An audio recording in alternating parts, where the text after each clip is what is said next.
ছোট পর্দার জনপ্রিয় অভিনেত্রী সামিরা খান মাহি পর্দায় চরিত্রকে জীবন্ত করে তুলতে তার জুড়ি মেলা ভার। এক লহমায় দর্শক বন্দী হয়ে যায় তার সৌন্দর্য ও অভিনয় নৈপুণ্যের মায়াজালে। বিজ্ঞাপনের মাধ্যমে শোবিজের যাত্রা শুরু।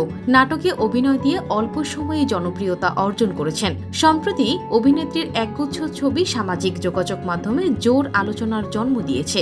অনেকেই ট্রল করছেন, আবার নেটিজেনদের কেউ কেউ কটাক্ষ করে অভিনেত্রীর পোস্টের মন্তব্যের ঘরে লিখেছেন মিয়া খলিফার বাংলা ভার্সন।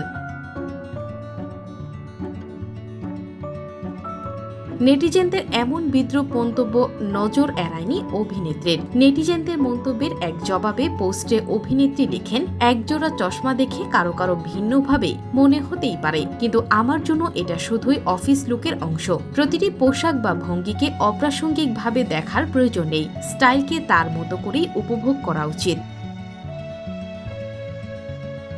এর আগে গতকাল বুধবার 13ই আগস্ট মাহির ফেসবুকে প্রকাশিত একগুচ্ছ ছবি থেকে আলোচনার সূত্রপাত হয়, যেখানে দেখা গেছে নীল রঙের কোট, চোখে চশমা পরে একটি অফিসে বসে আছেন। ছবিগুলো প্রকাশ করে অভিনেত্রী লিখেছেন, আসছে সুইট কলিগ। এই ছবিগুলো মূলত অভিনেত্রীর আসন্ন নাটকের শুটিং সাইটে তোলা। নাটকের প্রচারণার অংশ হিসেবে তিনি এই ছবিগুলো সামাজিক যোগাযোগ মাধ্যমে প্রকাশ করেছিলেন।